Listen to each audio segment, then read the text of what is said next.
স্বাগত জানাচ্ছি আজকের এই আলোচনায়। আজকে কথা বলবো কানাডার ফেডারেল গভর্নমেন্ট সকল প্রভিন্সের জন্য একটা স্পেসিফিক কোটা নির্ধারণ করে দিয়েছে 2025 সালে কি পরিমাণে প্রভিন্সিয়াল নমিনেশন ইস্যু করতে পারবে প্রভিন্সগুলো, সেটার মূলত একটি কোটা নির্ধারিত হয়েছে।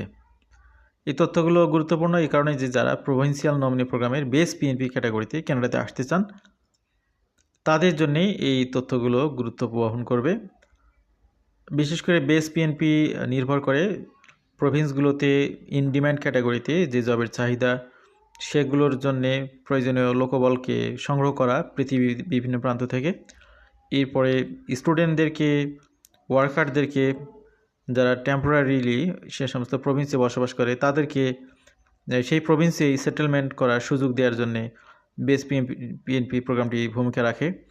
যাদের ক্লোজ রিলেটিভস রয়েছে সেই রিলেটিভসের রেফারেন্সে কিছু এক্সট্রা বোনাস পয়েন্ট পেয়ে তার ফার্দার কোনো রিলেটিভ যদি থাকে যারা কানাডাতে আসতে চায় তাদেরকে কিভাবে সেটেল করা যায়, এই বিষয়গুলি মূলত কেন্দ্র করেই এখানে বেস পিএনপিটির ইনভাইটেশনগুলো ইস্যু হয় বা নমিনেশনগুলো ইস্যু হয়ে থাকে। আর যেটি এক্সপ্রেস এন্ট্রির সাথে অ্যালাইন্ড পিএনপি সেটি আগের মতোই থাকবে, সেটি নমিনেশন পায় এবং পরবর্তীতে সে এক্সপ্রেস এন্ট্রির অধীনে সেটার অধীনে এক্সপ্রেস এন্ট্রি গেটওয়েতে তারা কানাডাতে আসার সুযোগ পাবে। তো আজকে যেহেতু আমরা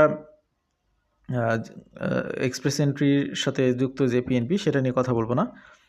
গভর্নমেন্ট মূলত বেস পিএনপি বা একদমই প্রভিন্সগুলোর নাগালের মধ্যে যে আপনার পিএনপির যে অ্যালোকেশন থাকে সেটির একটি বাজেট তারা মূলত পাবলিশ করেছে।